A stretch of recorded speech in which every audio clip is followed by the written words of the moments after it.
Good morning, this is John Lynch of Lynch Solicitors in Clonmel for our usual COVID-19 series.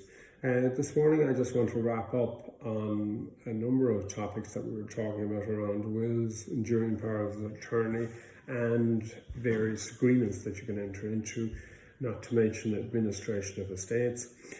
And basically this morning, just a very short talk on the challenging a will, or the circumstances under which you can challenge a will. There are a couple of broad categories or classifications that you can use when you're dealing with challenges to wills. The first one is a challenge to the will itself, i.e. to the document itself and how the document was created in the first place. You can have a situation where there are a lack of formalities when you're dealing with the document, and those fall foul of the legal requirements. So the will wasn't properly witnessed, or the will is badly drafted and doesn't make sense, or the people who might benefit under the will, that they weren't clearly identified. So you have a number of issues like that can bring into question the whole document itself. The other element to the will is the issue of capacity. So in other words, whether the person had and was able to make a will at the time, did they have the mental capacity to understand what they were doing, and were they in a position to actually make the will. The other side to that particular coin is whether or not they were under undue influence or under the influence of somebody when they were making the will, or whether somebody applied a certain amount of duress or pressure on them in making the will, and that then creates a situation where the will can be successfully challenged.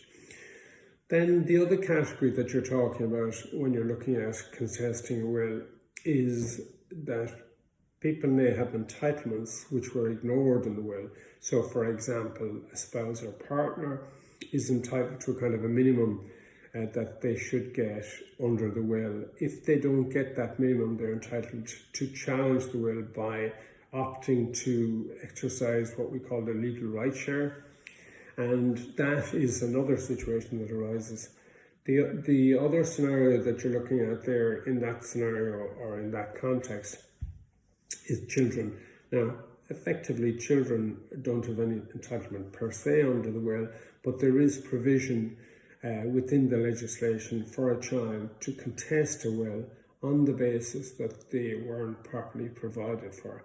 And that's a very broad kind of a concept, and it's a matter for judicial determination, i.e. a judge has to decide whether or not, if you were to look at it from a just and prudent parent, whether the person should have been looked after.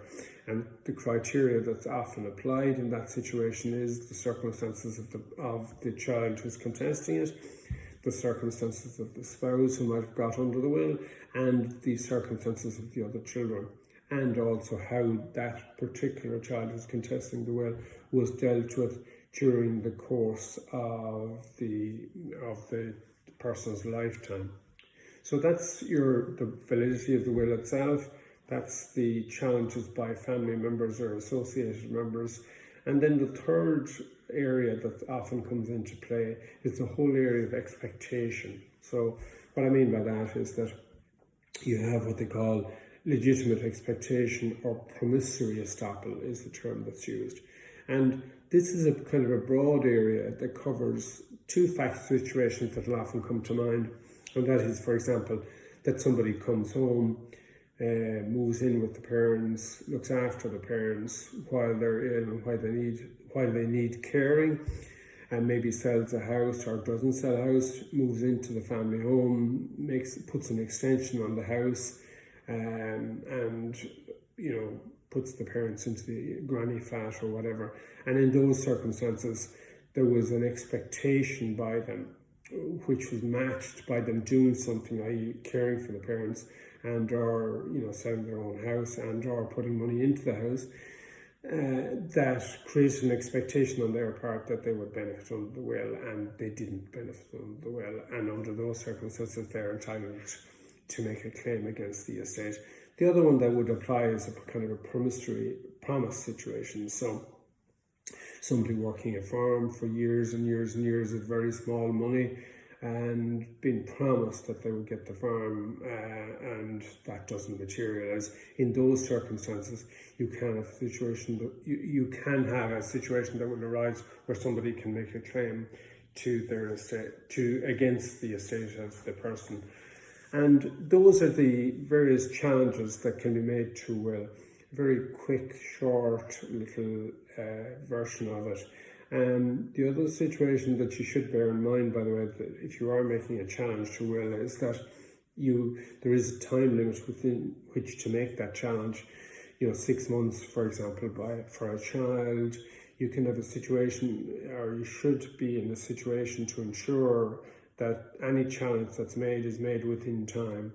And the other thing, of course, is that if you are contesting a will, you must keep your eye on the whole cost side of things, because while as a general rule the costs of contesting a will can be taken out of the estate, that doesn't necessarily now apply in modern day, insofar as the court will take a non-meritorious contesting situation and discount the costs.